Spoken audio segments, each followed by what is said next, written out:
हर बिसरत सदा खुआरी,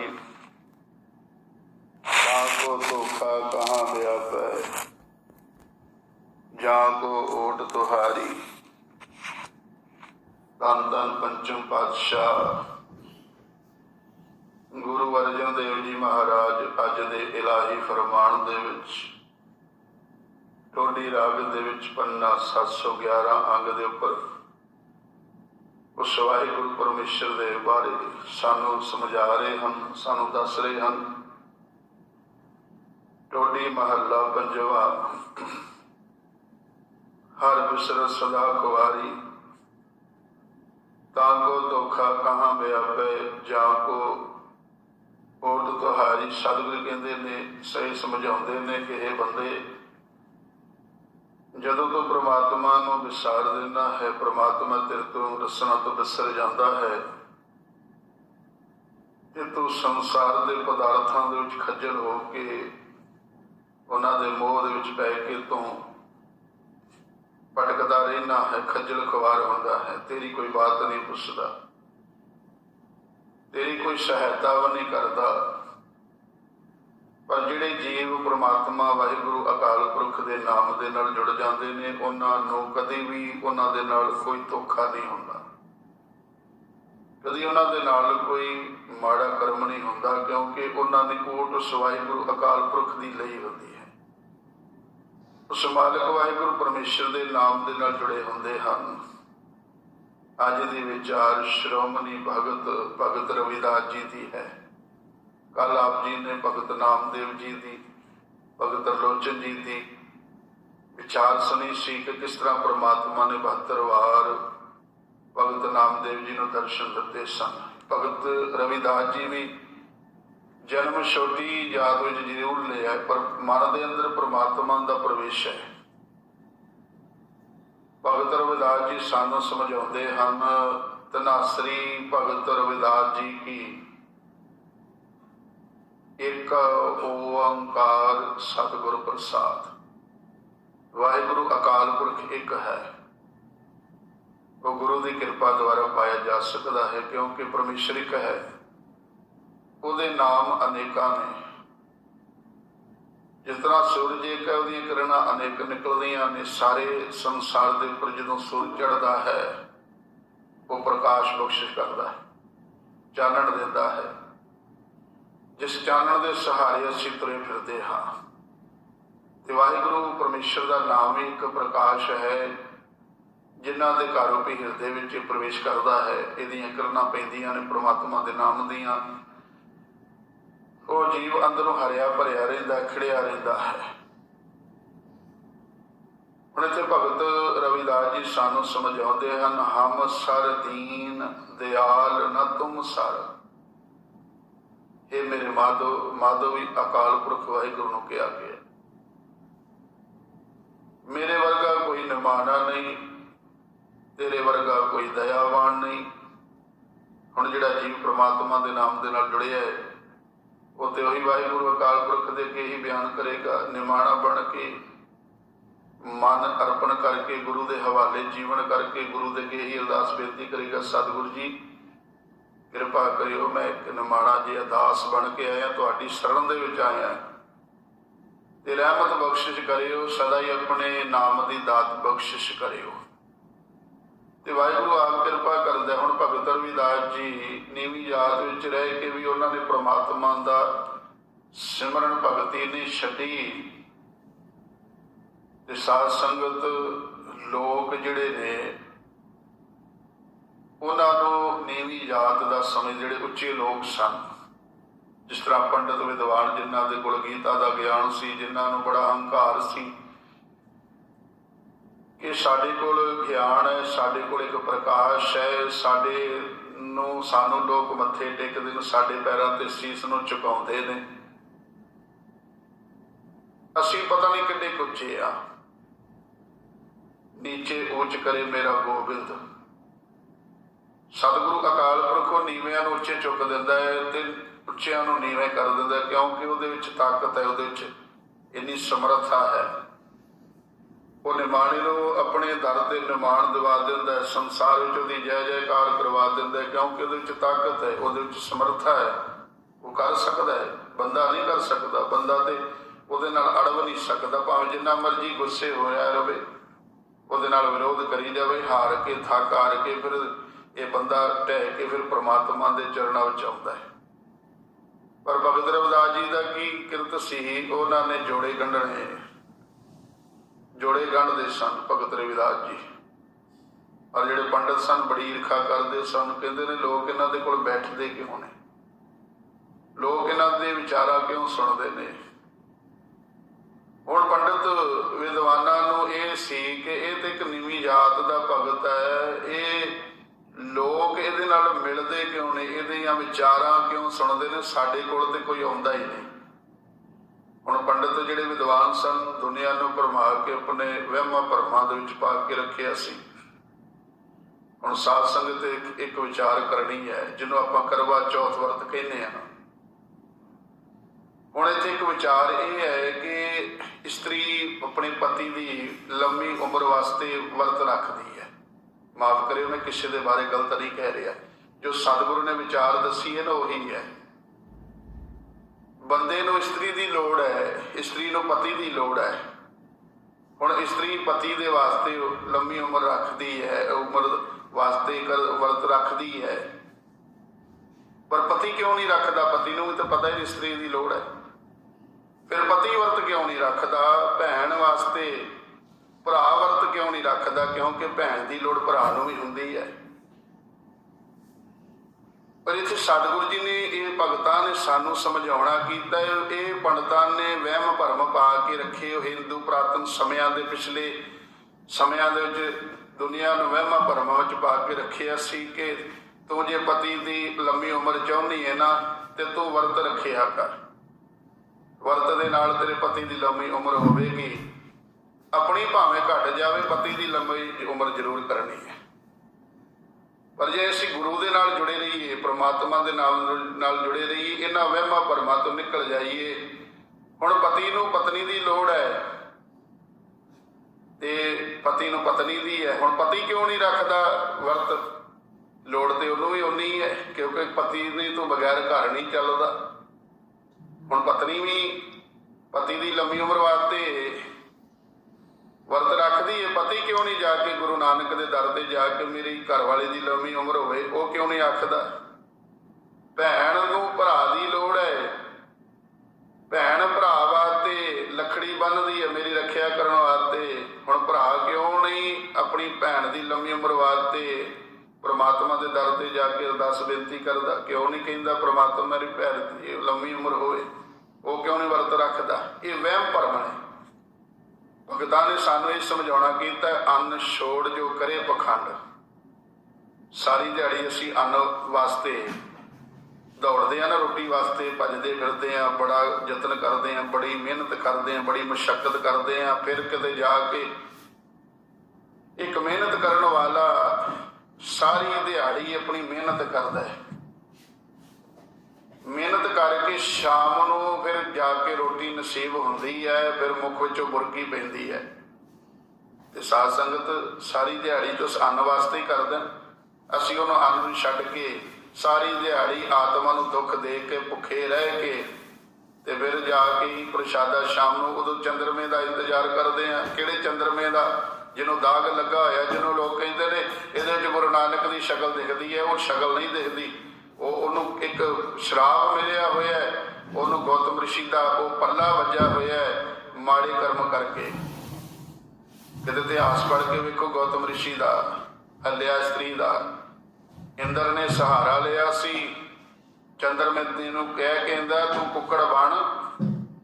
ਇੱਕ ਵਾਸ਼ਨਾ ਦਾ ਭੁੱਖਾ ਇੰਦਰ ਦੇਵਤਾ, ਜਿਹਨੂੰ ਆਪਾਂ ਦੇਵਤਾ ਕਹਿੰਦੇ ਆ, ਉਹਦੀ ਪੂਜਾ ਕਰਿਆ ਕਰੋ। ਪਰਮਾਤਮਾ ਨੇ ਉਹਨੂੰ ਹੀ ਦਾਗ ਲਾਇਆ। ਕਿਉਂ? ਉਹਦੀ ਵਾਸ਼ਨਾ ਕਰਕੇ, ਉਹਦੇ ਕਰਮ ਕਰਕੇ। ਕੁੱਕੜ ਨੂੰ ਦਾਗ ਕਿਉਂ ਲੱਗਾ? ਚੰਦਰਮੇ ਨੂੰ ਦਾਗ ਕਿਉਂ ਲੱਗਾ? ਕੁੱਕੜ ਬਣ ਕੇ ਉਹਨੇ ਵਾਂਗ ਦਿੱਤੀ। ਤੇ ਗੌਤਮ ਰਿਸ਼ੀ ਗੰਗਾ ਤੇ ਇਸ਼ਨਾਨ ਕਰਨ ਗਿਆ ਸੀ, ਮਗਰੋਂ ਮਝਾਰ ਦਾ ਬਿੱਲੇ ਦਾ ਰੂਪ ਧਾਰਨ ਕਰਕੇ ਅੰਦਰ ਵੜ ਗਿਆ। ਜਾ ਕੇ ਗੌਤਮ ਰਿਸ਼ੀ ਦਾ ਰੂਪ ਧਾਰਨ ਕੀਤਾ। ਹੱਲਿਆ ਨੂੰ ਪਤਾ ਹੀ ਨਹੀਂ ਲੱਗਾ ਮੇਰਾ ਪਤੀ ਹੈ। और इधरों सिलिया हलिया शरीर नूं सिल बनदा श्राप दे दिता, तू सिल बन जा। फिर श्री रामचंद्र आउणगे, फिर तेरा उन्हां दे नाल अंगूठा लगेगा पैर दा ते तू इस्त्री बन जाएगी। वेखो ते जदों कुकड़ बनया चंद्रमा उड्डण लगा ते गौतम ऋषि ने पल्ला मारिया सी, गिला तौलिया मारिया जिहड़ा मोढे ते रखदे सन, इशनान करन जांदे सन, गिला परना मारिया, उड्डण लगा सी, वो दाग लगा, वो वज्जा। अज वो दाग लगा, लोग कहते ने इहदे विच गुरु नानक दिखदा है। किस वेले आपां कह दिंदे ना, वो वेखो चंद्रमा चढ़दा, पुन्निया वाले दिन चढ़दा है, पूरा जदों हुंदा ते आपां कहने उहदे विच वेखो गुरु नानक दा चेहरा नज़र आउंदा है। ये वहम भरम ने, वहमां भरमां तो निकल के आपां बाहर आईए। गुरु दे जो गुरु दा उपदेश है, गुरु सच दा राह विखाउंदा है, असीं ते सच दे राह ते तुरना है, सानूं ते मार्ग ही सच्चा मिलना चाहिए। ते साध संगत जदों परना मारिया उड्डण लगा, फिर कह दिता, कहंदा अज तो बाद तेरा कोई यकीन नहीं करेगा। हुण कुक्कड़ जदों बांग दिंदा दिन में दिंदा रहिंदा है, कहंदे तेरा यकीन नहीं करेगा। अगे तो अमृत वेले बांग दिंदा सा, हुण तूं जदों मर्जी बांग दिया करेगा। हुण किसी वेले वेखदे ना आपां कुक्कड़ जदों मर्जी दुपहरे भी तुरिया फिरदा, बांगां दिंदा रहिंदा। लोग कुक्कड़ दी बांग ते उठदे हुंदे सन, उदों किहड़े घड़ियां सन, उदों किहड़े अलार्म सन। जदों अमृत वेला हुंदा सी, प्रभात हुंदी, उदों बांग देनी, असीं उठ पैना। और इत्थे भगत रविदास जी के जीवन दे विच झाती मारीए, भावें उन्हां दा किरत की सी जोड़े गंढणे, पर उन्होंने हिरदे विचों परमात्मा का नाम नहीं विसरन दिता।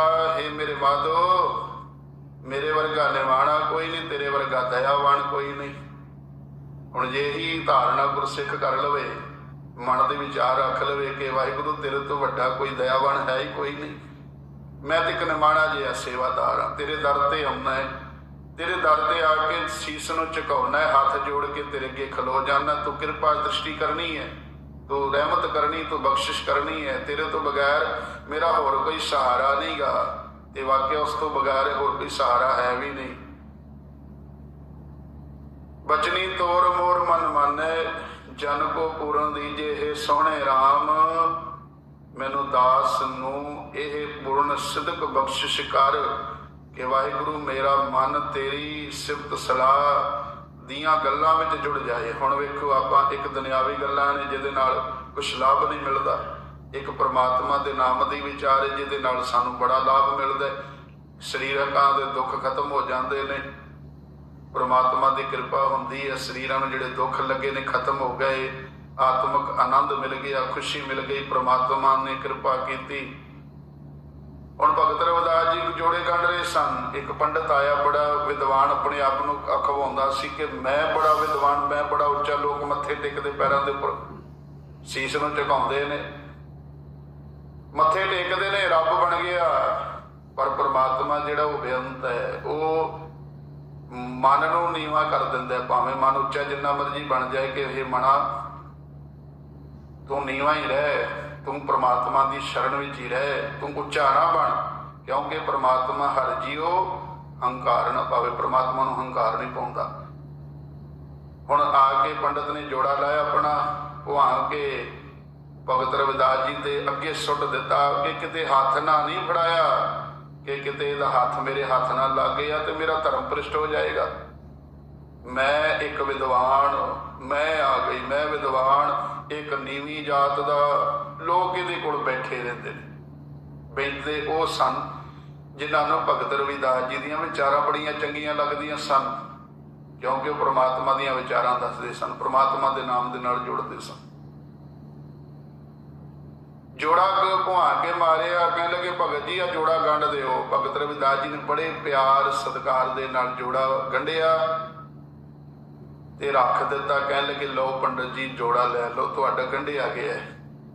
हुण पंडित ने उन्होंने पैर नाल पता की कीता, मिट्टी विच बड़ी तरह मलिया उन्होंने कि इहदे हत्थ लगे ने, किते जे मेरे पैर नूं लग गया ना फिर ते एक तो मेरा धर्म भ्रिष्ट ना हो जाए, किते मेरी विद्या ना चली जाए। एक नीवी जात का शूदर, शूदर कहते नीवी जात दे नूं। ते साध संगत जदों जोड़ा मलिया ते पा लिया पैर विच, भगत रविदास जी पुछदे ने पंडित जी कित्थे चले हो? कहंदे जी गंगा ते इशनान कर चले हैं। गंगा ते इशनान करन वास्ते चले आ। कहते फिर एक काम करो कि भगत रविदास जी कहते कहते केड़ा, कहते मेरे को एक टका लै जाओ ते माता गंगा नूं भेंटा कर दिओ। कह लगे पंडित कह लगे ठीक है, पर इनू धरती ते रखना, हाथ ते नहीं फड़ना, इनू धरती ते रखो। धरती ते रखिया ते उस पैर दे नाल उहनूं मलिया फिर मिट्टी विच कि इहदे हत्थ लगे ने, किते मेरे हाथ विच आ गया तो मेरा धर्म ही ना भ्रिष्ट हो जाए, किते मेरा ज्ञान ही ना चलिया जाए। एक नीवी जात का सूत्र है, पर वो परमात्मा जिहड़ा नीवियां नूं उच्चे चुक दिंदा है।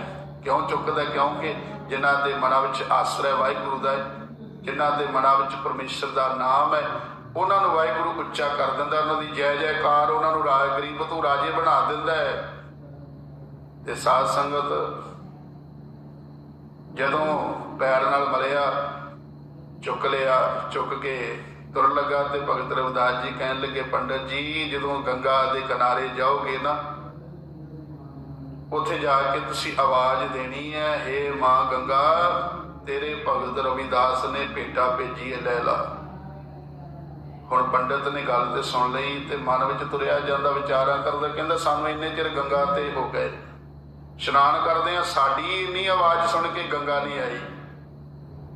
सानूं इन्ना चिर हो गया, असीं पूजा गंगा के किनारे जा जा करदे आ, सानूं इन्ना चिर हो गया, सानूं इन्ना समा लंघ गया, सानूं दर्शन नहीं दिते। एक नीवी जात दे शूदर भगत रविदास जी दी कहना मन लवेगी, कहते चलो आवाज़ दे के देख लवांगे। जिन्हां दे मनां विच विश्वास होवे ते गुरु सुणदा क्यों नहीं गा? गुरु नूं दसन दी लोड़ ही नहीं पैंदी, गुरु ते आप हाजिर हो जाता है, गुरु ते आप कृपा कर दिंदा है, किसी ना किसी कारण विਉਂਤ बना दिंदा परमात्मा ते भंडार खोल दिंदा है। तो सानूं मिलिया भी है, असीं अज किद्दां मुकरीए कि सानूं कुछ नहीं दिता मालक ने। वेखो किड्डा सोहना जीवन दिता है, वाहिगुरू ने किड्डी बख्शिश कीती है, किड्डा सोहना शरीर मिलिया, जीवन किड्डा सोहना उच्चा सुच्चा मिलिया, मनुखा जीवन मिलिया। पर इहदा लाहा ते आपां नूं लैना चाहीदा है, 2 घड़ियां परमात्मा दा सिमरन करके। हुण जदों जाके गंगा के किनारे पंडित पहुंचे, आवाज़ मारी, हे माँ गंगा तेरे भगत रविदास जी ने एक टका दिता है, आके भेंटा ले ला। इन्नी आवाज़ देण दी देर सी, गंगा हाजिर हो गई, कहन लगे लियाओ पंडित जी, मेरे भगत ने जिहड़ी प्रेम की भेंटा भेजी न दिओ। पंडित बड़ा वेखदा ही रह गया, कहन लगा सानूं इन्ना समा हो गया, सानूं इन्नी चिर हो गए गंगा ते इशनान करदे, असीं गंगा के किनारे खलो खलो पूजा भी करते रहे हैं, पर सानूं दर्शन नहीं दिते। अज भगत रविदास जी के कारण मैनूं भी दर्शन हो गए। ते साध संगत जदों गंगा ने टका ले लिया, वो माया का कहन लगी पंडित जी इशनान करके बाद अपने मेरे प्रेम भगत वास्ते एक भेंटा लैके जाओ, उन्होंने भी बख्शिश कर दिओ भेंटा कि माता गंगा ने दिती है। हुण साध संगत पंडित ने इशनान किया, पूजा की, मंत्र पढ़े, ते हुण एक सोने का कंगण जिन्हों हीरे जवाहरात जड़े हुए सन, बड़ा कीमती सी। अज जौहरी नूं पता है कि हीरे की की पछाण है, सुनियारे नूं पता है कि सोने की की कीमत है, सतगुरु नूं पता है कि मनुखा जीवन की कितनी कीमत है। ये बंदे नूं भी पता है कि मनुखा देही बार बार मिलती नहीं, एक बार मिलती है। जे इस विच आए हैं तो भगती कर लईए, बंदगी कर ली, किते फिर 84 लाख जूना विच भटकना ना पवे। हुण भगत रविदास जी नूं एक सोने का कंगण भेंटा करन वास्ते माता गंगा ने दिता। पंडित दी अखां ही टड्डियां रह गईयां, कहण लगे एडा सोहना कंगण हीरे जवाहरात जड़े ने मैं तो कदी देखिया ही नहीं। हुण तुर पिया, तुरदा तुरदा मन विच विचार आई, कहण लगे कि भगत रविदास नूं की लोड़ है इन्हां सोने दे कंगणां दी, चल घर लै जाने आ, घर लैके जाके रखांगे, घर वाली नूं देवांगे, घर वाली पालिया करेगी, भगत ने की करना है, वो तो जोड़े ही गंढदे ने, उन्हें जोड़े ही गंढदे रहना है। घर लै गया, घर वाली जदों घर वड़िया ना, हुण घर वाली थोड़ी जी कपत्ती सी। घर वाली वड़दियां सारी बोलण लग पई, कहंदी पंडित जी अगे बड़े टाइम नाल आ जांदे, सो अज की गल होई, अज इन्ना देर क्यों ला दित्ती, अज इन्ना घर क्यों। हुण साध संगत वेद व्यास ऋषि की घर वाली भी इन्ना कौड़ी सी, जदों अर्जन नूं गुरु धारण गया तो पुछदा जाके ਹੁਣ ਵੇਦ ਵਿਆਸ ਰਿਸ਼ੀ ਜਿਹੜਾ ਸੀ ਉਹ ਗਾਂ ਚਾਰਨ ਗਿਆ ਸੀ, ਕਿਉਂਕਿ ਆਸ਼ਰਮ ਵਿੱਚ ਰਹਿੰਦਾ ਸੀ, ਉਹਨੇ ਗਾਵਾਂ ਰੱਖੀਆਂ ਸੀ, ਗਾਵਾਂ ਨੂੰ ਚਾਰਨ ਵਾਸਤੇ ਜਾਂਦਾ ਸੀ। ਅਰਜਨ ਨੇ ਜਾ ਕੇ ਘਰ ਵਾਲੀ ਨੂੰ ਪੁੱਛੇ, ਕਹਿਣ ਲੱਗੇ ਵੇਦ ਵਿਆਸ ਰਿਸ਼ੀ ਨੂੰ ਮਿਲਣਾ, ਕਹਿੰਦੀ ਪਤਾ ਨਹੀਂ ਕਿੱਥੇ ਮਰਿਆ, ਜਾ ਕੇ ਪਤਾ ਨਹੀਂ ਮੈਨੂੰ ਕਿੱਥੇ ਗਿਆ ਹੈ। ਹੁਣ ਸਾਧ ਸੰਗਤ ਕਿਤੇ ਵੇਦ ਵਿਆਸ ਰਿਸ਼ੀ ਦਾ ਇਤਿਹਾਸ ਪੜ੍ਹ ਕੇ ਦੇਖੋ, ਇਹ ਕਰਮਾਂ ਦਾ ਸੰਬੰਧ ਹੁੰਦਾ ਹੈ। ਕਿਸੇ ਘਰਾਂ ਵਿੱਚ ਇਹ ਨਾ ਸਮਝੋ ਕਿ ਮੈਂ ਕਿਸੇ ਦੀ ਬੁਰਾਈ ਕਰ ਰਿਹਾ, ਕਿਉਂਕਿ ਇਹ ਜੋ ਇਤਿਹਾਸ ਹੈ ਪੁਰਾਤਨ ਸਮਿਆਂ ਦੇ, ਉਹੀ ਆਪ ਜੀ ਨੂੰ ਜਾਣੂ ਕਰਵਾ ਰਿਹਾ। ਇੱਕ ਕਰਮਾਂ ਕਰਕੇ ਜੀਵ ਦਾ, ਇਸਤਰੀ ਦਾ ਤੇ ਇਨਸਾਨ ਦਾ ਸੰਬੰਧ ਬਣਿਆ ਹੋਇਆ ਹੈ। ਜੇ ਚੰਗੇ ਕਰਮ ਕਰ ਲਏ ਤੇ ਪਰਿਵਾਰ ਵਿੱਚ ਸੁੱਖ ਹੈ, ਜੇ ਮਾੜੇ ਕਰਮ ਹੋ ਗਏ ਤੇ ਪਰਿਵਾਰ ਵਿੱਚ ਦੁੱਖ ਆਏਗਾ। ਫਿਰ ਪਰਿਵਾਰ ਵਿੱਚ ਝਗੜਾ, ਲੜਾਈ ਝਗੜਾ ਰਹੇਗਾ, ਧੀਆਂ ਪੁੱਤਰ ਕਹਿਣੇ ਵਿੱਚ ਨਹੀਂ ਰਹਿਣਗੇ, ਉਹ ਆਪਣੀ ਮਰਜ਼ੀ ਕਰਨਗੇ, ਪਿਤਾ ਸਮਝਾਵੇਗਾ, ਪਿਤਾ ਦੇ ਅੱਗੇ ਫਿਰ ਅੱਖਾਂ ਕੱਢਣਗੇ ਕਿ ਤੂੰ ਕੌਣ ਹੁੰਦਾ ਸਾਨੂੰ ਸਮਝਾਉਣ ਵਾਲਾ। ਤੇ ਸਾਧ ਸੰਗਤ ਹੁਣ ਅਰਜਨ ਕਹਿੰਦਾ ਕਿੱਧਰ ਗਿਆ ਵੇਦ ਵਿਆਸ ਜੀ ਨੂੰ ਮਿਲਣਾ, ਕਹਿੰਦੀ ਪਤਾ ਨਹੀਂ ਕਿੱਧਰ ਮਰਿਆ ਹੋਇਆ। ਇਹਨੇ ਕਰਦਿਆਂ ਨੂੰ ਘਰੋਂ ਬਾਹਰ ਨਿਕਲ ਆਇਆ ਆਸ਼ਰਮ ਚੋਂ। ਅੱਗੇ ਵੇਦ ਵਿਆਸ ਰਿਸ਼ੀ ਆ ਰਿਹਾ ਸੀ ਤੇ ਕਹਿਣ ਲੱਗੇ ਮੈਂ ਵੇਦ ਵਿਆਸ ਰਿਸ਼ੀ ਨੂੰ ਮਿਲਣਾ। ਕਹਿੰਦੇ ਅਰਜਨ ਆ ਜਾ, ਕਹਿੰਦੇ ਤੁਸੀਂ ਮੈਨੂੰ ਪਛਾਣ ਲਿਆ, ਕਹਿੰਦੇ ਪਛਾਣ ਲਿਆ। ਤੇ ਇਹਦੀ ਵਿਚਾਰ ਕੱਲ ਨੂੰ ਦੱਸਾਂਗੇ। ਅੱਜ ਭਗਤ ਰਵਿਦਾਸ ਜੀ ਦੀ ਵਿਚਾਰ ਚੱਲ ਰਹੀ ਹੈ। ਹੁਣ ਘਰ ਵਾਲੀ ਕਹਿੰਦੀ ਹੈ ਤੁਸੀਂ ਅੱਗੇ ਬੜੇ ਟਾਈਮ ਨਾਲ ਆ ਜਾਂਦੇ, ਅੱਜ ਇੰਨਾ ਟਾਈਮ ਕਿਉਂ ਲਾ ਦਿੱਤਾ? ਜਦੋਂ ਇੰਨੇ ਮਾੜੇ ਵਚਨ ਬੋਲਦੀ ਘਰ ਵਾਲੀ, ਕੱਢ ਕੇ ਕੰਗਣ ਜਿਹੜਾ ਸੋਨੇ ਦਾ ਸੀ, ਹੀਰੇ ਜਵਾਹਰਾਤ ਮਿਲੇ ਲੱਗੇ ਹੋਏ ਸਨ, ਉਹ ਹੱਥ ਤੇ ਰੱਖ ਦਿੱਤਾ। ਬੜੀ ਖੁਸ਼ ਹੋ ਗਈ। ਆਪਾਂ ਵੀ ਜਦੋਂ ਕੋਈ ਚੀਜ਼ ਲਿਆ ਕੇ ਦਿੰਦੇ ਆ ਨਾ, ਬੰਦਾ ਇਨਸਾਨ ਲਿਆ ਕੇ ਜਦੋਂ ਇਸਤਰੀ ਨੂੰ, ਘਰ ਵਾਲੀ ਨੂੰ ਕੋਈ ਸੁੰਦਰ ਚੀਜ਼ ਦਵੇ ਜਾਂ ਕੋਈ ਲੀੜਾ ਕੱਪੜਾ ਦਵੇ ਤੇ ਘਰ ਵਾਲੀ ਬੜੀ ਖੁਸ਼ ਹੋ ਜਾਂਦੀ ਹੈ ਵੀ ਮੇਰਾ ਪਤੀ ਮੇਰੇ ਵਾਸਤੇ ਕੋਈ ਚੀਜ਼ ਲੈ ਕੇ ਆਇਆ। ਹੁਣ ਪੰਡਿਤ ਕਹਿੰਦਾ ਤੂੰ ਮੈਨੂੰ ਮਾੜਾ ਬੋਲਦੇ, ਲੋਕ ਸਾਨੂੰ ਬਾਹਰ ਮੱਥੇ ਟੇਕਦੇ ਨੇ, ਅਸਲੀ ਗੱਲ ਨਹੀਂ ਦੱਸੀ ਕਿ ਇਹ ਤੇ ਭਗਤ ਰਵਿਦਾਸ ਜੀ ਦੀ ਭੇਟਾ ਸੀ। ਹੁਣ ਸਾਧ ਸੰਗਤ ਜਦੋਂ ਘਰ ਵਾਲੀ ਨੇ ਕੰਗਣ ਰੱਖ ਲਿਆ, ਪੰਡਿਤ ਆਪਣੇ ਕੰਮਕਾਰ ਵਿੱਚ ਜੁੜ ਗਿਆ। ਹੁਣ ਘਰ ਵਾਲੀ ਨੇ ਹੱਥ ਵਿੱਚ ਪਾ ਲਿਆ, ਗਵਾਂਢਣਾਂ ਨੂੰ ਵਿਖਾਉਂਦੀ ਫਿਰਦੀ ਹੈ ਕਿ ਅੱਜ ਪੰਡਿਤ ਜੀ ਨੇ ਮੈਨੂੰ ਸੋਨੇ ਦਾ ਕੰਗਣ ਦਿੱਤਾ ਲਿਆ ਕੇ, ਵੇਖੋ ਕਿੱਡਾ ਸੋਹਣਾ ਹੈ। ਹੁਣ ਕਿਸੇ ਨੇ ਸ਼ਿਕਾਇਤ ਕਰ ਦਿੱਤੀ ਰਾਜੇ ਨੂੰ, ਕਹਿਣ ਲੱਗੇ ਤੇਰੇ ਰਾਜ ਵਿੱਚ ਇੱਕ ਪੰਡਿਤ ਰਹਿੰਦਾ ਹੈ ਜਿਹਦੀ ਘਰ ਵਾਲੀ ਦੇ ਕੋਲ ਇੰਨਾ ਹੀਰਿਆਂ ਜੜਿਆ ਕੰਗਣ ਹੈ, ਜੇ ਉਹ ਤੇਰੀ ਘਰ ਵਾਲੀ ਰਾਣੀ ਦੇ ਹੱਥ ਵਿੱਚ ਹੋਵੇ ਤੇ ਕਿੰਨਾ ਸੋਹਣਾ ਲੱਗੇ। ਹੁਣ ਉਹਨੇ ਸੱਦ ਲਿਆ ਪੰਡਿਤ ਨੂੰ ਸੱਦਾ ਭੇਜਿਆ, ਕਹਿਣ ਲੱਗੇ ਜਾਓ ਲੈ ਕੇ ਆਓ ਪੰਡਿਤ ਨੂੰ। ਪੰਡਿਤ ਆਇਆ, ਰਾਜਾ ਕਹਿਣ ਲੱਗਾ ਪੰਡਿਤ ਜੀ ਤੁਹਾਡੇ ਕੋਲ ਸੁਣਿਆ ਕਿ ਇੱਕ ਬੜਾ ਹੀਰਿਆਂ ਜਵਾਹਰਾਤਾਂ ਸੋਨੇ ਦਾ ਕੰਗਣ ਹੈ, ਉਹਦੇ ਬਦਲੇ ਮਾਇਆ ਜਿੰਨੀ ਮਰਜ਼ੀ ਲੈ ਲਵੋ, ਤੁਸੀਂ ਉਹ ਭੇਟਾ ਮੈਨੂੰ ਕਰ ਦਿਓ, ਉਹ ਦੇ ਦਿਓ ਭੇਟਾ, ਜਿੰਨੀ ਮਰਜ਼ੀ ਮਾਇਆ ਤੁਹਾਨੂੰ ਚਾਹੀਦੀ ਲੈ ਲਓ। ਹੁਣ ਉਹ ਪੰਡਿਤ ਘਰ ਗਿਆ। ਹੁਣ ਰਾਜੇ ਨੂੰ ਨਾ ਤੇ ਕਰ ਨਹੀਂ ਸਕਦਾ, ਜਿੱਥੇ ਡੰਡਿਆਂ ਦਾ ਡਰ ਹੋਵੇ ਉੱਥੇ ਫਿਰ ਬੰਦਾ ਆਪ ਹੀ ਝੁਕ ਜਾਂਦਾ ਕਿ ਕਿਤੇ ਡੰਡੇ ਨਾ ਪੈ ਜਾਣ, ਕਿਤੇ ਸੱਟ ਨਾ ਲੱਗ ਜਾਏ, ਦੁੱਖ ਵੀ ਆਉਂਦਾ ਹੈ। ਹੁਣ ਥਾਣੇ ਵਿੱਚ ਕੋਈ ਬੰਦਾ ਗਲਤੀ ਨਾ ਵੀ ਕਰੇ ਤੇ ਤਾਂ ਵੀ ਮੰਨ ਜਾਂਦਾ ਹੈ ਕਿ ਪਤਾ ਜੇ ਨਾ ਮੰਨੇ ਤੇ ਉਹਨਾਂ ਧੱਕੇ ਨਾ ਮਨਾ ਲੈਣ, ਡੰਡੇ ਤੇ ਪੈਣੇ ਨੇ। ਤੇ ਸਾਧ ਸੰਗਤ ਜਿੱਥੇ ਡੰਡਿਆਂ ਦਾ ਡਰ ਹੋਵੇ, ਇੱਥੇ ਪ੍ਰਮਾਤਮਾ ਦਾ ਵੀ ਡੰਡਾ ਹੈ ਨਾ। ਇੱਕ ਜਦੋਂ ਫਿਰ ਬੰਦਾ ਮੰਨਦਾ ਨਹੀਂ ਨਾ, ਪ੍ਰਮਾਤਮਾ ਨੂੰ ਜਾਣਦਾ ਨਹੀਂ, ਫਿਰ ਪ੍ਰਮਾਤਮਾ ਇਹੋ ਜਿਹੀ ਵਿਉਂਤ ਬਣਾਉਂਦਾ ਹੈ। ਫਿਰ ਸਾਧ ਸੰਗਤ ਫਿਰ ਪ੍ਰਮਾਤਮਾ ਦੇ ਅੱਗੇ ਆਪ ਹੀ ਬਾਗਲੀਆਂ ਦਾ, ਮਹਾਰਾਜ ਮੇਰੇ ਕੋਲ ਆਹ ਗਲਤੀਆਂ ਹੋਈਆਂ, ਮੇਰੇ ਕੋਲ ਆਹ ਭੁੱਲਾਂ ਹੋਈਆਂ, ਮੇਰੇ ਕੋਲ ਆਹ ਹੋਈਆਂ, ਮੇਰੇ ਕੋਲ ਆਹ ਗਲਤੀ ਹੋ ਗਈ, ਅਣਜਾਣਪੁਣੇ ਵਿੱਚ ਗਲਤੀ ਹੋਈ। ਫਿਰ ਇਹ ਮਨਾ ਲੈਂਦਾ ਨਾ। ਫਿਰ ਅਸੀਂ ਰਾਤ ਦਿਨ ਹੱਥ ਜੋੜ ਕੇ ਫਿਰ ਵਾਹਿਗੁਰੂ ਮੇਰੇ ਕੋਲ ਪਾਪ ਹੋ ਗਏ ਆ ਜੀ, ਕਿਰਪਾ ਕਰਿਓ, ਹੁਣ ਬਖਸ਼ ਲਿਓ। ਹੁਣ ਪੰਡਿਤ ਘਰ ਵਾਲੇ ਨੂੰ ਜਾ ਕੇ ਕਹਿਣ ਲੱਗਾ, ਕਹਿੰਦਾ ਮੈਂ ਤੈਨੂੰ ਲਿਆ ਕੇ ਦਿੱਤਾ ਸੀ ਪਾਉਣ ਵਾਸਤੇ, ਤੈਨੂੰ ਆਂਡਣਾ ਗਵਾਂਢਣ ਵਿਖਾਉਣ ਵਾਸਤੇ ਨਹੀਂ ਸੀ ਦਿੱਤਾ। ਹੁਣ ਰਾਜੇ ਨੇ ਕੰਗਣ ਮੰਗਿਆ, ਜੇ ਉਹਨੂੰ ਨਾ ਦਿੱਤਾ ਤੇ ਫਿਰ ਉਹਨੇ ਸਜ਼ਾ ਦੇਣੀ ਹੈ। ਤੇ ਉਹਨੇ ਕਿਹਾ ਸੀ ਕਿ ਜੇ ਤੂੰ ਨਾ ਲੈ ਕੇ ਆ ਤੇਰਾ ਪਰਿਵਾਰ ਕੋਲੋਂ ਪੀੜ ਦੇਣਾ ਹੈ। ਅੱਗੋਂ ਘਰ ਵਾਲੀ ਪਤਾ ਕੀ ਆਂਦੀ, ਕਹਿੰਦੇ ਤੁਹਾਨੂੰ ਪੀੜਨਾ, ਤੁਸੀਂ ਲੈ ਕੇ ਆਏ ਸੀ, ਸਜ਼ਾ ਤੁਹਾਨੂੰ ਮਿਲੇਗੀ, ਅਸੀਂ ਤੇ ਬਚ ਜਾਵਾਂਗੇ। ਹੁਣ ਵੇਖੋ ਸਾਥ ਘਰ ਵਾਲੀ ਦਾ ਕਿੰਨਾ ਸੰਬੰਧ ਹੁੰਦਾ ਬੰਦੇ ਨਾਲ। ਜਦੋਂ ਬੰਦੇ ਦੇ ਕੋਈ ਔਖੀ ਭਾਰੀ ਬਣ ਜਾਵੇ, ਕਈ ਇਸਤਰੀਆਂ ਇਹੋ ਜਿਹੀਆਂ ਨੇ ਛੱਡ ਕੇ ਚਲੀਆਂ ਜਾਂਦੀਆਂ, ਕਹਿੰਦੇ ਖਾਨਾ ਛਿੱਤਰ ਦੇ ਖਾ, ਮੈਂ ਤਾਂ ਨਹੀਂ ਆਉਣਾ ਤੇਰੇ ਕੰਮ ਵਿੱਚ।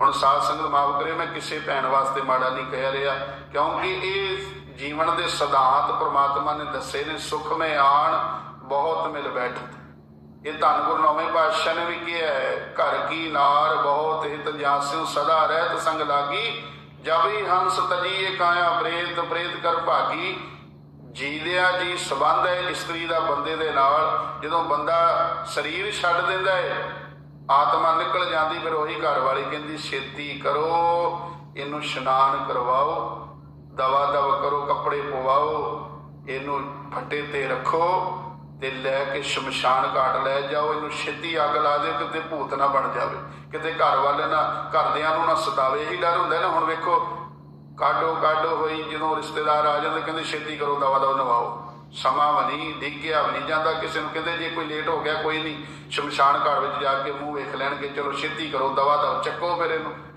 ਕਿੰਨਾ ਸੰਬੰਧ ਹੁੰਦਾ ਜੀਵਨ ਦੇ ਵਿੱਚ, ਦੁੱਖ ਸੁੱਖ ਦੇ ਭਾਈਵਾਲ ਹੁੰਦੇ ਨੇ। ਹੁਣ ਘਰ ਵਾਲੀ ਵੀ ਨਾ ਕਰ ਗਈ, ਕਹਿੰਦੀ ਪੰਡਤ ਜੀ ਤੁਹਾਨੂੰ ਦੁੱਖ ਮਿਲਣਗੇ, ਸਾਈ ਅਸੀਂ ਤੇ ਬਚ ਜਾਵਾਂਗੇ, ਕੰਗਣ ਤੁਸੀਂ ਲੈ ਕੇ ਆਏ। ਹੁਣ ਰਾਜੇ ਦੇ ਕੋਲ ਕੰਗਣ ਲੈ ਗਿਆ, ਉਹਨੇ ਮਾਇਆ ਦਿੱਤੀ, ਮਾਇਆ ਲਿਆ ਕੇ ਘਰ ਵਾਲੀ ਨੂੰ ਫੜਾ ਦਿੱਤੀ। ਹੁਣ ਇੱਕ ਦਿਨ ਰਾਣੀ ਨੇ ਕੰਗਣ ਪਾਇਆ ਸੀ, ਆਪਣੀ ਗੋਲੀਆਂ ਨੂੰ ਵਿਖਾਉਂਦੀ ਤੇ ਇੱਕ ਗੋਲੀ ਨੇ ਕਹਿ ਦਿੱਤਾ ਜੀ ਇਹਦੇ ਨਾਲ ਦਾ ਕੰਗਣ ਦੂਜੀ ਬਾਂਹ ਵਿੱਚ ਹੀ ਹੋਵੇ ਤੇ ਫਿਰ ਕਿੰਨਾ ਸੋਹਣਾ ਲੱਗੇ। ਹੁਣ ਪੰਡਤ ਫਸਣਾ ਸੀ ਨਾ, ਕੀਤਾ ਪਾਪ ਅੱਗੇ ਆਉਣਾ ਸੀ।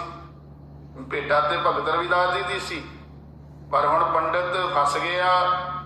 ਹੁਣ ਰਾਣੀ ਕਹਿੰਦੀ ਮੈਂ ਤੇ ਰਾਜੇ ਨੂੰ ਕਵਾਂਗੀ, ਉਹਨੇ ਆਪੇ ਪੰਡਤ ਜੀ ਨੂੰ ਕਹਿ ਕੇ ਦੂਜਾ ਕੰਗਣ ਮੰਗਾ ਦੇਣਾ। ਪੰਡਤ ਕਿੱਥੋਂ ਲਿਆਵੇ? ਦਿੱਤਾ ਤੇ ਮਾਤਾ ਗੰਗਾ ਨੇ ਸੀ, ਹੁਣ ਪੰਡਤ ਕਿੱਥੋਂ ਲੈ ਕੇ ਆਵੇ?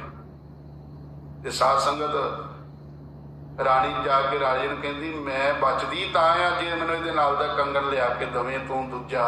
ਹੁਣ ਕਹਿੰਦੇ ਰਾਜਾ ਕਹਿੰਦਾ ਠੀਕ ਮਜਬੂਰ ਸੀ।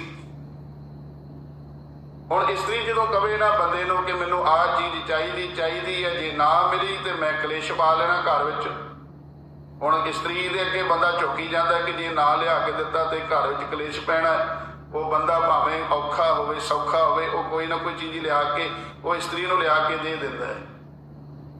ਭਾਵੇਂ ਉਹ ਕਰਜ਼ਾ ਚੁੱਕੇ, ਭਾਵੇਂ ਜਿੱਦਾਂ ਮਰਜ਼ੀ ਉਹ ਪੈਸੇ ਲੈ ਕੇ ਇਕੱਠੇ ਕਰਕੇ ਲਿਆ ਕੇ ਦਵੇ। ਹੁਣ ਰਾਜਾ ਮਜਬੂਰ ਸੀ। ਰਾਜੇ ਨੇ ਫਿਰ ਜਾ ਕੇ ਉਹਨੂੰ ਪੰਡਤ ਨੂੰ ਸੱਦਿਆ। ਫਿਰ ਪੰਡਤ ਨੂੰ ਕਹਿਣ ਲੱਗਾ ਪੰਡਤ ਜੀ ਇਹਦੇ ਨਾਲ ਦਾ ਜਿਹੜਾ ਕੰਗਣ ਹੈ ਲਿਆ ਕੇ ਦਿਓ, ਨਹੀਂ ਤੇ ਤੁਹਾਡਾ ਪਰਿਵਾਰ ਕੋਲੋਂ ਪੀੜ ਦੇਵਾਂ। ਹੁਣ ਪੰਡਤ ਦੁਖੀ ਹੋਇਆ, ਚਾਰੇ ਪਾਸੇ ਥੱਕ ਹਾਰ ਕੇ ਕਹਿਣ ਲੱਗਾ ਭਗਤ ਰਵਿਦਾਸ ਜੀ ਮੇਰੀ ਜਾਨ ਬਚਾ ਸਕਦੇ ਨੇ। ਭਗਤ ਰਵਿਦਾਸ ਜੀ ਦੇ ਕੋਲ ਜਾ ਕੇ ਜਾਂਦੇ ਪੈਰਾਂ ਤੇ ਢਹਿ ਪਿਆ, ਕਹਿਣ ਲੱਗੇ ਭਗਤ ਜੀ ਤੁਸੀਂ ਮੇਰੀ ਜਾਨ ਬਚਾ ਸਕਦੇ ਹੋ। ਭਗਤ ਰਵਿਦਾਸ ਜੀ ਬੜੇ ਪਿਆਰ ਦਇਆ ਵਿੱਚ ਆ ਕੇ ਕਹਿਣ ਲੱਗੇ ਪੰਡਤ ਜੀ ਤੁਸੀਂ ਤੇ ਬੜੇ ਵਿਦਵਾਨ ਸੋ, ਬੜੇ ਗਿਆਨੀ ਹੋ, ਤੁਸੀਂ ਇੱਕ ਨੀਵੀਂ ਜਾਤ ਦੇ ਚਰਨਾਂ ਵਿੱਚ ਡਿੱਗ ਰਹੇ ਹੋ। ਤੇ ਕਹਿਣ ਲੱਗੇ ਮੈਂ ਕੋਈ ਏਡਾ ਵਿਦਵਾਨ ਨਹੀਂ, ਵਿਦਵਾਨ ਤੇ ਤੁਸੀਂ ਹੋ, ਮੈਨੂੰ ਇੱਕ ਟਕਾ ਦਿਓ, ਜਾ ਕੇ ਮੈਂ ਗੰਗਾ ਨੂੰ ਭੇਟਾ ਕਰਾਂ, ਸੋਨੇ ਦਾ ਕੰਗਣ ਦਵੇ, ਲਿਆ ਕੇ ਮੈਂ ਰਾਜੇ ਨੂੰ ਦਵਾਂ, ਜਾਨ ਬਚ ਜਾਏ। ਕਹਿਣ ਲੱਗੇ ਪੰਡਤ ਜੀ ਕੀ ਗੱਲ? ਕਹਿੰਦੇ ਜਦੋਂ ਜਿਹੜਾ ਭੇਟਾ ਤੁਸੀਂ ਕੀਤੀ ਸੀ ਨਾ ਮਾਤਾ ਗੰਗਾ ਨੂੰ, ਉਹਨੇ ਇੱਕ ਸੋਨੇ ਦਾ ਕੰਗਣ ਦਿੱਤਾ, ਮੇਰਾ ਮਨ ਬੇਈਮਾਨ ਹੋ ਗਿਆ, ਮੈਂ ਉਹਨੂੰ ਘਰ ਲੈ ਗਿਆ, ਘਰ ਵਾਲੀ ਨੇ ਪਾਲਿਆ, ਘਰ ਵਾਲੀ ਆਂਢਾਂ ਗੁਆਂਢਾਂ ਵਿਖਾਉਂਦੀ, ਕਿਸੇ ਨੇ ਸ਼ਿਕਾਇਤ ਕਰ ਦਿੱਤੀ ਰਾਜੇ ਨੂੰ ਕੰਗਣ ਮੰਗਾ ਲਿਆ। ਹੁਣ ਉਹਦੇ ਨਾਲ ਦਾ ਦੂਜਾ ਕੰਗਣ ਮੰਗਾਉਂਦਾ ਹੈ, ਜੇ ਨਾ ਦਿੱਤਾ ਤੇ ਕਹਿੰਦਾ ਤੇਰਾ ਪਰਿਵਾਰ ਕੋਲੋਂ ਪੀੜ ਦੇਣਾ, ਹੁਣ ਮੇਰੀ ਜਾਨ ਤੁਸੀਂ ਬਚਾ ਸਕਦੇ। ਇਹ ਸਾਧ ਸੰਗਤ ਉਸ ਵੇਲੇ ਫਿਰ ਭਗਤ ਰਵਿਦਾਸ ਜੀ ਕਹਿੰਦੇ ਪੰਡਤ ਜੀ ਗੰਗਾ ਤੇ ਵੀ ਜਾਣ ਦੀ ਲੋੜ ਨਹੀਂ। ਹੁਣ ਜਿਨ੍ਹਾਂ ਦੇ ਹਿਰਦਿਆਂ ਵਿੱਚ ਪ੍ਰਮਾਤਮਾ ਵੱਸਦਾ ਹੋਵੇ ਨਾ, ਉਹਨਾਂ ਨੂੰ ਹੋਰਨਾਂ ਤੀਰਥਾਂ ਤੇ ਭੱਜਣ ਦੀ ਲੋੜ ਨਹੀਂ। ਉਹ ਆਪਣੇ ਮਨ ਦੀ ਦ੍ਰਿਸ਼ਟੀ ਨਾਲ ਹੀ ਪ੍ਰਮਾਤਮਾ ਨੂੰ ਦੇਖ ਲੈਂਦੇ ਨੇ। ਮਨ ਦੀਆਂ ਅੱਖਾਂ, ਮਨ ਦੀਆਂ ਵੀ ਅੱਖਾਂ ਹੁੰਦੀਆਂ ਨੇ, ਮਨ ਵੀ ਦੇਖਦਾ ਨਾ, ਭਟਕਦਾ। ਜਦੋਂ ਪਰਾਈ ਇਸਤਰੀ ਦਾ ਸੰਗ ਕਰਨਾ ਤੇ ਮਨ ਭਟਕਦਾ ਹੈ, ਮਨ ਦੌੜਦਾ, ਫਿਰ ਮਨ ਦੇਖਦਾ ਹੈ। ਤੇ ਸਾਧ ਸੰਗਤ ਮਨ ਹੀ ਹੈ ਨਾ ਜਿਹੜਾ ਵਿਸ਼ੇ ਵਿਕਾਰਾਂ ਦੀ ਅੱਗ ਵਿੱਚ ਸੜਦਾ, ਫਿਰ ਭੱਜਦਾ ਦੌੜਦਾ ਤੁਰਿਆ ਫਿਰਦਾ ਰਹਿੰਦਾ, ਵਿਸ਼ੇ ਵਿਕਾਰਾਂ ਵੱਲ ਪ੍ਰਮਾਤਮਾ ਵਾਲੇ ਪਾਸੇ ਆਉਂਦਾ ਹੀ ਨਹੀਂ। ਉਦੋਂ ਆਉਂਦਾ ਜਦੋਂ ਠੋਕਰਾਂ ਲੱਗਦੀਆਂ, ਜਦੋਂ ਦੁੱਖ ਲੱਗਦਾ ਨਾ, ਜਦੋਂ ਮੁਸੀਬਤ ਬਣਦੀ, ਫਿਰ ਮਨ ਦੌੜਦਾ। ਕਹਿੰਦੇ ਹੁਣ ਮਣਾ ਚੱਲ ਫਿਰ ਰੱਬ ਦੇ ਅੱਗੇ ਅਰਦਾਸ ਬੇਨਤੀ ਕਰੀਏ, ਵਾਹਿਗੁਰੂ ਦੇ ਅੱਗੇ। ਤੇ ਸਾਧ ਸੰਗਤ ਹੁਣ ਭਗਤ ਰਵਿਦਾਸ ਜੀ ਕਹਿਣ ਲੱਗੇ ਜਾਣ ਦੀ ਲੋੜ ਨਹੀਂ, ਆ ਪੱਥਰ ਪੁੱਟੋ, ਤੁਹਾਨੂੰ ਗੰਗਾ ਨਜ਼ਰ ਆਈ। ਪੱਥਰ ਪੁੱਟ ਚੁੱਕਿਆ, ਉੱਥੋਂ ਗੰਗਾ ਨਜ਼ਰ ਆਈ। ਕਹਿਣ ਲੱਗੇ ਪੰਡਤ ਜੀ ਹੱਥ ਪਾ ਕੇ ਕੱਢ ਲਓ। ਹੁਣ ਖੀਰੇ ਜਵਾਹਰਾਤਾਂ ਨਾਲ ਕੰਗਣ ਭਰੇ ਪਏ ਸਨ ਗੰਗਾ ਦੇ ਵਿੱਚ, ਉਹਦੇ ਨਾਲ ਤੇ ਉਹ ਤੋਂ ਵਧੀਆ ਉਹਦੇ ਨਾਲ ਦਾ ਕੰਗਣ ਕੱਢਿਆ। ਮਗਰੋਂ ਘਰ ਵਾਲੀ ਪੰਡਤੈਨ ਵੀ ਆ ਕੇ ਕਹਿੰਦੀ ਸਵਾਮੀ ਜੀ ਇੱਕ ਮੇਰੇ ਵਾਸਤੇ ਵੀ ਕੱਢ ਲਿਓ। ਕਹਿੰਦੇ ਹੁਣ ਨਹੀਂ। ਉੱਥੇ ਕਹਿੰਦੀ ਸੀ ਤੁਹਾਨੂੰ ਹੀ ਦੁੱਖ ਮਿਲਣਾ, ਹੁਣ ਨਹੀਂ, ਹੁਣ ਮੈਂ ਭਗਤ ਰਵਿਦਾਸ ਜੀ ਨਾਲ ਧੋਖਾ ਨਹੀਂ ਕਰ ਸਕਦਾ। ਇੱਥੇ ਸਤਿਗੁਰੂ ਨੇ ਅੱਜ ਦੀ ਵਿਚਾਰ ਇਹੀ ਰੱਖੀ ਹੈ, ਤਾਂ ਕੋ ਧੋਖਾ ਕਹਾਂ ਵਿਆਪੈ, ਜਾਂ ਕੋ ਓਟ ਤੁਹਾਰੀ ਰਹਾਓ, ਬਿਨ ਸਿਮਰਨ ਜੋ ਜੀਵਨ ਬਲਣਾ, ਸਰਪ ਜੈਸੇ ਅਰਜਾਰੀ। ਕਹਿੰਦੇ ਜਿਨ ਬਿਨਾਂ ਪ੍ਰਮਾਤਮਾ ਦੇ ਸਿਮਰਨ ਤੋਂ ਫਿਰ ਜੀਵਨ ਏਦਾਂ ਦਾ ਜਿਵੇਂ ਸੱਪ ਦੀ ਉਮਰ ਹੁੰਦੀ ਹੈ ਨਾ, ਅਰਜਾਰੀ ਦਾ ਭਾਵ ਉਮਰ, फिर सप की उम्र है किन्नी 100 साल भी हो सकती, 100 साल बाद ये देह पलट लेंदा, इच्छाधारी बन जाता है, पर सारी उम्र वो जहर ही इकट्ठा करता रहिंदा है, सारी उम्र जहर ही इकट्ठा करता रहिंदा है ते सड़दा रहिंदा जहर दे विच ही। ते सतगुरु ने ही भगत रविदास जी ने सानू यही समझाउणा कीता है, बचनी तोर मोर मन माने जन को पुरन जी जे मेरे मालिक मैं निमाणा, किरपा कर मेरे ते रहमत बख्शी कर, अपनी दया दी दृष्टि कर ते साध संगत इहो जिहा साडा जीवन बन जाए, विषय विकारां दी अग दे विच असीं बलदे ना रहीए। नव खंडन को राज कमावे अंत चले को भारी, कहंदे फिर भावें तैनूं बंदिया नौवां खंडां दा राज भी मिल जाए ना ते तां भी फिर तूं भटकदा ही रवेंगा, फिर वो साथ ते जाना नहीं, इत्थे ही रह जाना, भावें नौवां खंडां दा तूं राजा क्यों ना बन जावें, इत्थे ही रह के तूं इत्थे सब कुछ रह जाना, पर एक परमात्मा दा नाम जिहड़ा है वो तेरे नाल जाना है, तेरे रस्ते विच हनेरियां तो ठेडियां तो बचाउंदा तैनूं वो परमात्मा ने तुर दरगाह विच लै जाना, उहदे नाम दे विच इन्नी रोशनी है। गुण निधान गुण ते नहीं गाए, कहंदे ने गुणां दा खजाना है वाहिगुरू दा नाम, ते नहीं गाए जिन्हां नूं किरपा कीती उन्होंने इस नाम नूं गाया, जां को किरपाधारी जिन्हां नूं किरपा कीती मालिक ने, सो सुखिया तान सजनवा, वो सुखी है संसार च, उहदा जन्म प्रवान है, वो सुखी है जिहड़ा परमात्मा दे नाम दे नाल जुड़िया है। नानक तिस बलिहारी, धन गुरु नानक पातशाह जी भी कहंदे ने कि मैं उन्हां तो बलिहार जांदा हां जिहड़े वाहिगुरू तेरे नाम दे नाल जुड़दे हन। वाहिगुरू जी का खालसा, वाहिगुरू जी की फतेह।